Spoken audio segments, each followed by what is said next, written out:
Siberia, donc, 3, jeu qui était très attendu. Voilà, fait par quand même l'un des papes du jeu vidéo français, c'est Benoît Socal. C'est ça. Dessinateur aussi. Voilà, même, dessinateur. BD, voilà, c'est un vrai artiste qui va bien au-delà du jeu vidéo. On attendait beaucoup de ce jeu. Ouais, surtout que ça, il s'est fait C'est attendre aussi. On en attendait beaucoup. Combien d'années qu'il est je sais pas, mais c'est une dizaine d'années au moins. Je crois. Je crois qu'entre c'est Siberia 2 monstrueux. et ça fait en tout cas longtemps qu'on nous l'annonce. Une petite dizaine d'années peut-être. Oui, parce que ça a été développé par un studio. Après, je crois que ça s'est arrêté, que c'est reparti avec un autre. Enfin, ça a été assez compliqué. Donc, voilà, est-ce que l'attente était au niveau? Moi, j'y ai pas à jouer, donc je préfère laisser Émeric en parler. Mais enfin, en tout cas, nous, c'est vrai qu'on a été assez déçus à la rédaction. Le test est plutôt mitigé dans le sens où c'est très old school dans l'approche. Ouais, rappelons le concept du jeu. Ouais, alors qui a quand même évolué en fait bizarrement entre le 2 et le 3 parce que Siberia 1 et 2 sont ce qu'on appelait des point and click.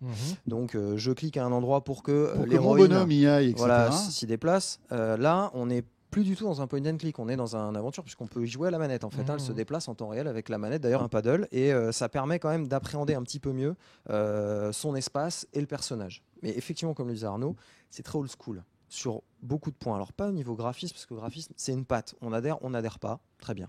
Néanmoins, on a perdu un petit peu quand même de l'univers très très automate, Siberia 1 et 2. Alors il y a toujours un peu de machinerie, etc. Mais bon, bref, le jeu a évolué, il a essayé. Voilà.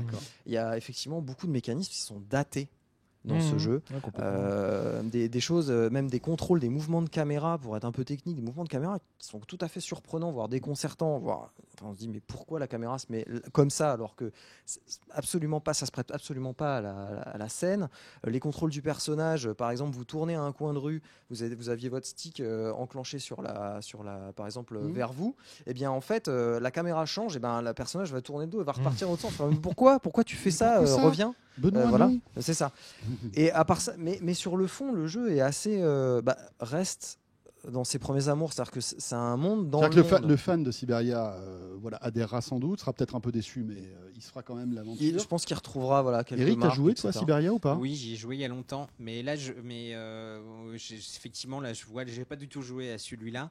Mais rien qu'à voir les images, là, on voit quand même que techniquement, ça a l'air un petit peu à la ramasse, pour être gentil, parce que effectivement, je vois ça. Et c'est marrant parce que je viens de voir qu'il va aussi sortir sur Switch. Parce que je me disais, là, effectivement, sur la Switch, il n'y aura pas de problème. Pas. Il va bien tourner sur la Switch, il n'y aura pas de souci. Mais c'est vrai qu'il y a un côté un petit peu.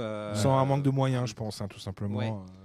Et pourtant, c'est un jeu qui a dû coûter, qui a mis des années de. Ouais, mais bon, c'est bon. Donc je pense qu'il y a une vraie volonté de faire. Enfin, je pense qu'il y a une volonté artistique avant tout. Ouais. Mais comme tu dis, plus dans les, ça a dans les peut-être contrôles, un etc. un petit peu handicapé le jeu finalement. Mais c'est pas un problème d'avoir justement abandonné le point and click, parce que pour moi, Siberia, c'est du point and click. C'est ça. Là, justement, c'est un jeu d'aventure, d'enquête, quoi. Mais je pense qu'ils se sont dit que c'est plus possible en 2017. Il y a du point and click. Il y en a encore. Bien sûr. Mais même sur des grosses super productions comme ça. C'est quand même un gros jeu. Puis je pense justement peut-être qu'ils ont été un peu trop ambitieux. Je ne sais pas. J'ai pas encore une fois, je l'ai pas joué. Point and click sur console, bon courage. C'est vrai. Et c'est un marché dont on peut pas se fermer aujourd'hui. La console, voilà. Donc compliqué. Ouais.